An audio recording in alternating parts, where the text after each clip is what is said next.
Guys, welcome back to my channel. Basically আজকে দুপুরে শ্রাদ্ধ অনুষ্ঠানে যাচ্ছি। আমার এক রিলেটিভের ভাসু মারা গিয়েছিল। তোমরা অনেকজনই জানো, আমি দেখতে গিয়েছিলাম উনি যখন ছিলেন। ওনার নিজের পার্সোনাল কিছু হেলথ ইস্যুর জন্য প্রবলেম ছিল, বাট সাডেনলি হার্ট অ্যাটাক হয়ে যাবে সেটা ভাবা যায়নি। উনি ভীষণই মাই ডিয়ার পার্সন। এনারই কাছে এসেছি, ইনি হচ্ছেন বড় মেশো। ওখানে গিয়ে ফার্স্টলি বড় মাসির সাথে কথা হয়েছে, তারপর সবার সাথে কথাবার্তা হচ্ছিল। হঠাৎ করে একটা মেশো এসে বলছে, তুই তো আইসক্রিম খেতে ভালোবাসিস, তুই নিয়ে আমারটা নিয়ে নে, তুই খেয়ে নে। তারপর খাওয়া দাওয়া করতে যাচ্ছিলাম, 4টে বাজতে যায় অলমোস্ট।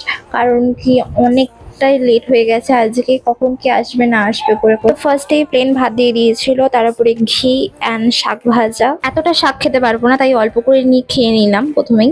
অ্যান্ড সেকেন্ডলি দিয়েছিল শুক্তো, আমার মোস্ট ফেভারেট।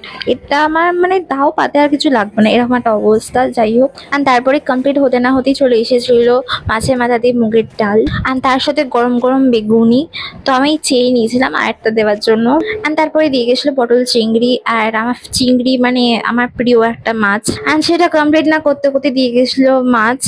তো মাছটা আমার অতটা ভালো লাগে না, তো যাই হোক খেতে তো হবেই, নিয়েছি যখন। অ্যান্ড শেষের দিকে দিয়ে গেছিলো চাটনি, পাঁপড়, পায়েস, রসগোল্লা, অ্যান্ড লাস্টে ছিল আইসক্রিম উইথ পান। অ্যান্ড দেন খাওয়া দাওয়া করে বেরিয়ে পড়েছিলাম।